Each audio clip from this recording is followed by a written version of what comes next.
Let's bring in Mike Barrett now. He's a former director of strategy for the White House Homeland Security Council, former senior analyst for the chairman of the Joint Chiefs of Staff, former intelligence officer for the Office of the Secretary of Defense. In other words, he's been through this before. And Mike, we've talked about it so often, about the inevitability of something like this. Now what, you know? Well, I tell you, Shep, I mean, the only thing that surprises me, I get phone calls from friends whenever something like this goes down, and they call and they ask if I'm surprised. The only thing, frankly, that surprises me is that it doesn't happen more often and that it hasn't happened here at home. It really is amazing that it has not. What is the next step? I know that there are meetings at high levels all over the world right now, but in the short term, do you have a sense for what needs to happen? Yeah, I mean, when you talk about the actual security, I mean, there's certainly a piece about how do you deal with ISIS within Syria. You and I have talked about that a fair number of times. When you talk about physical security here at home, it's sort of a good news, bad news story. The good news is we've spent a lot of money, a lot of time over the last 14 years since 9/11. We've built out fusion centers. We've got 900,000 state and local law enforcement who play well with the FBI now. They all get along. We have the Joint Terrorism Task Force run by the FBI. So we've actually figured out a fair bit of how to be collaborative and how to communicate with the emergency response piece here domestically in the U.S.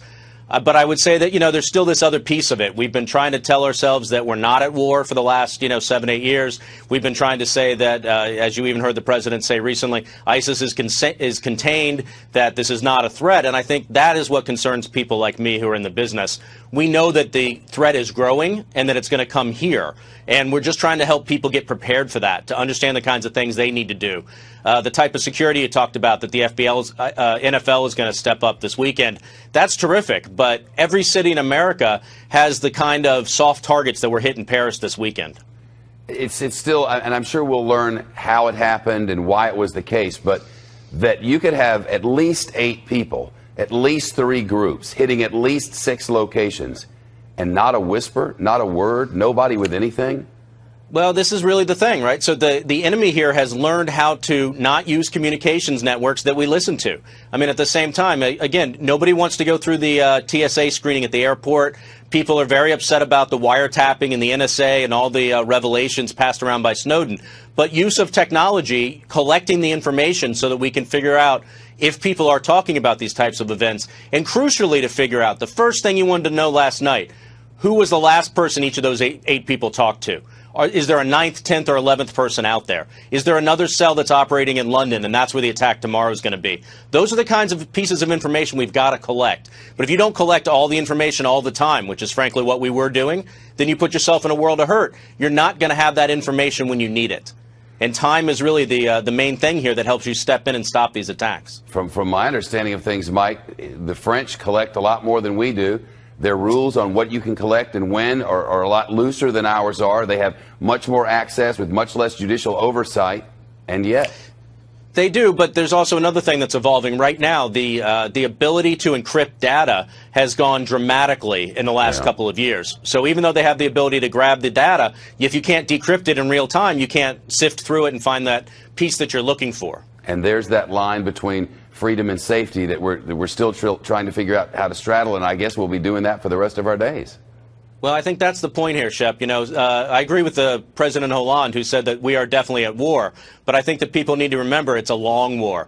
We're 15 years into this thing, but it's got a long time to play out. Read a piece from an analyst who said, long-term, our system of freedom may not work in this new normal. It's not something to which I subscribe, and certainly not something I believe, but it was eye-opening just to read. Yeah, I mean, I don't want to overstate the threat. I don't think that people should not go to the NFL games. I don't think people should not be willing to go out in public. It's just that people may have to learn to be more vigilant. The price of a free and open society is that you have to accept a certain amount of risk.